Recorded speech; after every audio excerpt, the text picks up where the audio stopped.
So this is actually like a universal testing machine. If you see, there are like broadly, like you can see that it has a three part. So among this three part, this top one is like a fixed jaw, so it won't move. What move is like this one. Again, this one is like a fix. Like if you want to perform some tension test, then generally we put specimen between this two jaw and this moves down, so it will apply like a tension force on the member. Whereas like if you want to perform some compressive test, then generally we put specimen in between this two so that it can apply the compressive force. So as I told, this is like a displacement control unit. So here actually we define how much should be the displacement. If you see carefully, then inside this there are like a jaw which actually holds the specimen, right? So this is all like hydraulic operated. So just we need to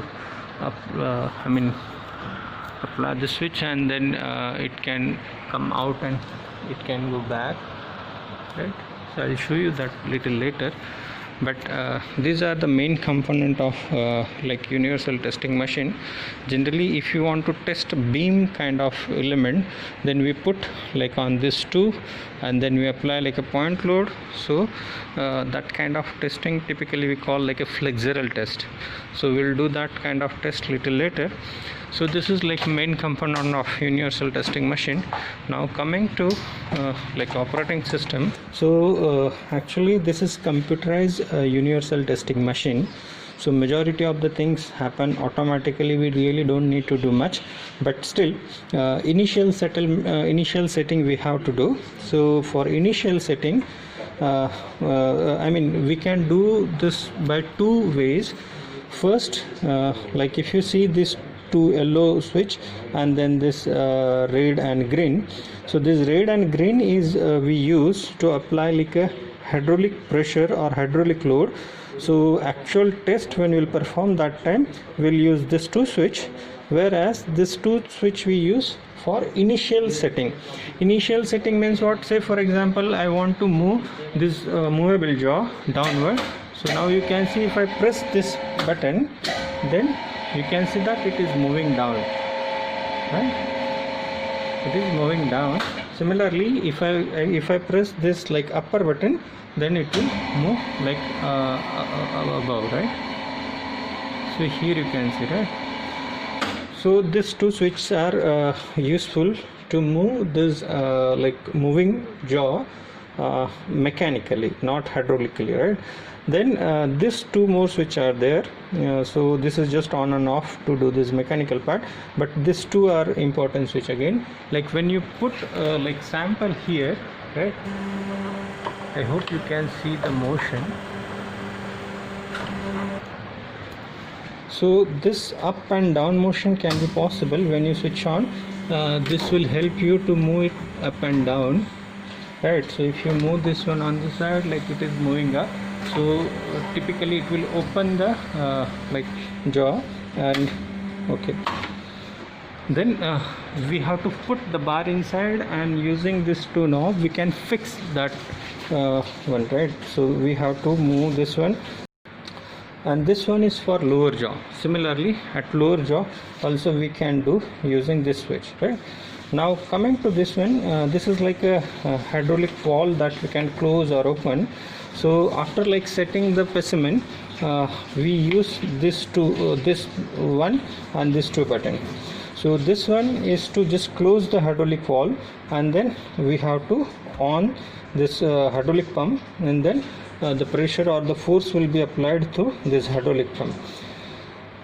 Whenever it is closed, then only it can apply the force. If you open this, so this will also like act as a release valve. So if you open this, all pressure will go, or all the forces that will be vanished, right? So this is to apply that one. Anyway, we'll see that when we'll put this actual specimen, and then whatever the reading we are like getting, that you can see here. So like on the top you can say like measure the load, whereas at the bottom you can see the displacement. Since this is like a automatic machine, so this like directly reading we can see here, but in traditional UTM machine where like we use a strain gauge, so we have to put strain gauge in the machine, so that will measure actual deformation. But here, since it is automatic, so it will measure here itself. Now there is one more knob here. So this knob is like a manually, if you want to change the rate of loading, then we can use this one. But since this is like automatic machine, so we don't need to touch this one. Mostly it will automatically calculate the load step. So this is how like the assembly of this UTM machine is. And after this like we can plot the curve or load history that will come to this computer, and then after that we can print the load deflection curve. So this is like overall information about the like UTM machine. So we'll see how we'll apply actual load, and then we'll perform the test now. So this is like a sample which is like 8 mm in diameter. If you see carefully, then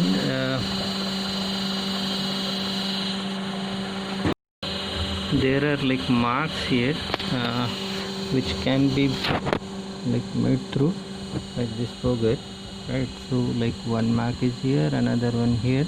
So we can measure like what is the change in length before and after application of the load. So again we need to find out the cross section area of the bar also.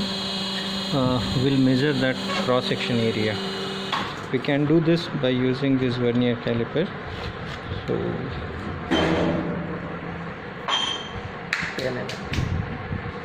it is like 10 mm, right? If you see the line which is matching is at 10 mm, 0 is matching with the 10, right? So that means it is 10 mm in diameter, right? Exactly 0 itself is matching with the 10, so diameter is exactly 10 mm, right?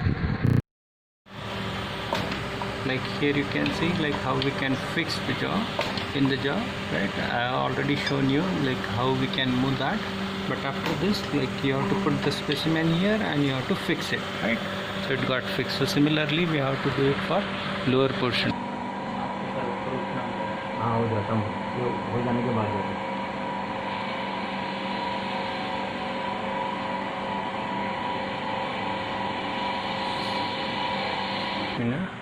So now like we already fixed the sample here, right? Now you can see that it is like fixed in the lower and upper jaw. So again I am telling this upper jaw is like a fixed one and the lower jaw is like a moving. So this all like setting we do using like a mechanical knobs, but then after this now we'll apply the hydraulic load, right? So now we need to give some input. So like you have to go into the test, create new test, and then like here you need to give the details. So first like we'll give like a you can give the name of the file. So we are giving like BCL 19 BCL, and then you have to select like a bar. So it is like a circular solid bar. Then outer diameter we need to mention, so it is like 10 mm. Then gauge length. So gauge length is the length which I have shown you we mark on the sample, and that gauge length we can mention here. So like here 200 mm, since the distance between two mark is 20 centimeter, so all values are in mm. Then after that we have to save the values. Then we can start performing the test. So here also you can see that outer diameter is like 10 and gauge length is 200 mm. Then like everything is okay, then you can say okay, and then you can like we can see actual load deflection curve here on the screen directly, right? Okay, so like here we are giving the input, that is like batch name BCL 19, then bar is like a round solid bar, then outer diameter is like a 10 mm, and the gauge length is like a 250. This gauge length is gauge length is like you can see on the sample here. This mark and this mark, you see this is like 250 mm length. So whatever is the elongation on this one, that will measure, right? So now we this setting, what you can see we have done using these knobs, right? These two and this one. So this two just to do on off, and this is like to close that jaw, and then this to move the up and down the moving jaw, right?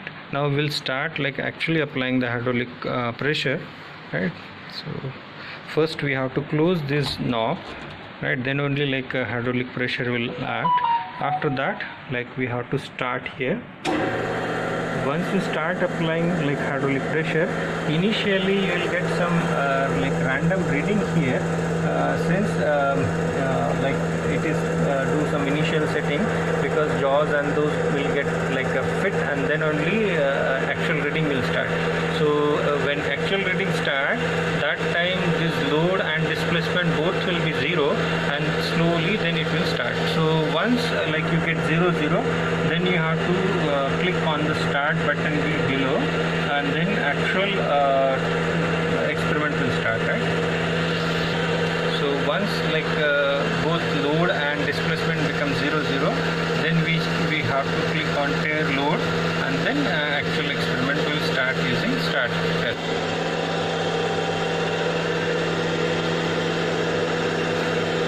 Now I hope you can see that there is like a reading is changing, and small graph is also started here. So this is actually low deflection curve. It will take some more time.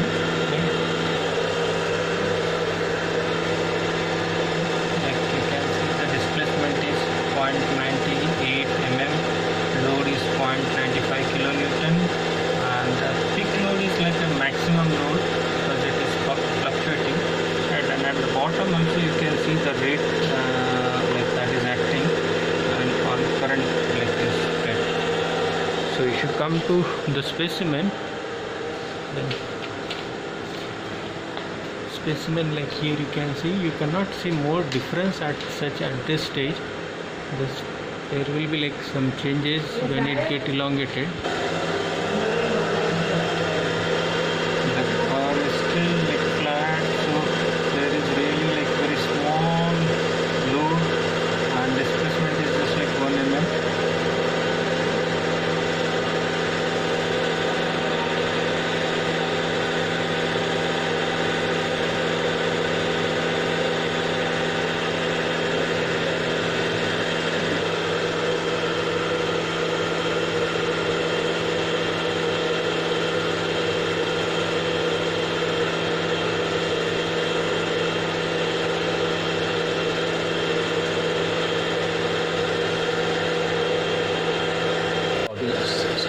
Like you can see that the graph is becoming flat, so this is like a plastic zone. Now the material has entered into the plastic zone, right? So though we cannot see directly with the naked eyes, now slowly like you can see the change in the diameter.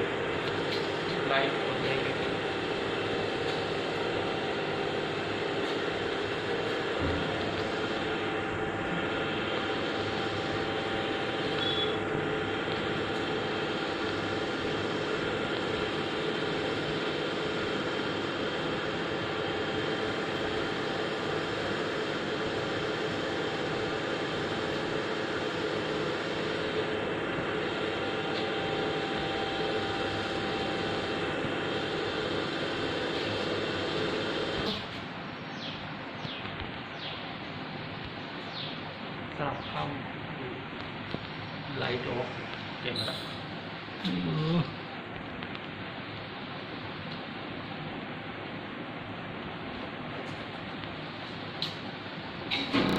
This is like a finally failed sample, right? So this like if you see the way it has failed, it has made like a cup and cone kind of failure, right? So this is called typically cup and cone failure, right?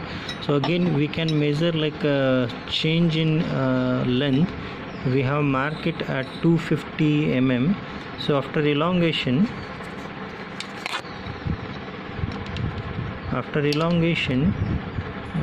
it is like 3 centimeter, right? So this much the portion has got elongated. From this we can calculate the actual length of